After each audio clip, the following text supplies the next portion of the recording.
आता त्या मुलाने पण आपल्या वडिलाजवळ समस्या मांडल्या.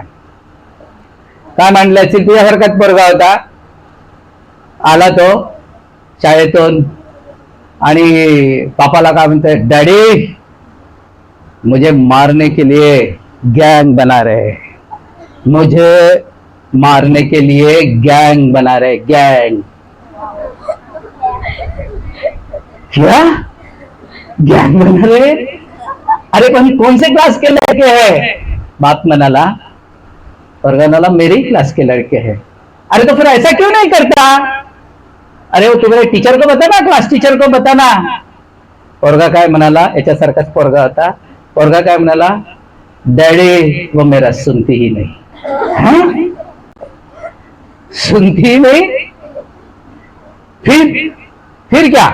डैडी आपको आना पड़ेगा स्कूल में. है? मेरे को आना पड़ेगा? भाई क्यों आना पड़ेगा? डैडी आप आओगे तो मेरी हिम्मत बढ़ेगी. पा पोरगा होती हुशार. आता हिम्मत बढ़ेगी म्हटल्यावर बापाला काही सुचेना, पण बापही हुशार होता. ऐसा कर बोले, तू भी अपनी गैंग बना ले, देखेंगे क्या होता है तो. आता जेव्हा बापानं असं म्हटलं तर बाजूला त्याची आई बसली होती. आतापर्यंत तर ठीक होतं, आणि जसं बापानं म्हटलं की तू गँग बना ले, आई चिडली. म्हणजे हे काय शिकवता त्या पोराला? तुम्ही गँग बनवायचं शिकवता का त्याला? गँगस्टर बनवणार आहात.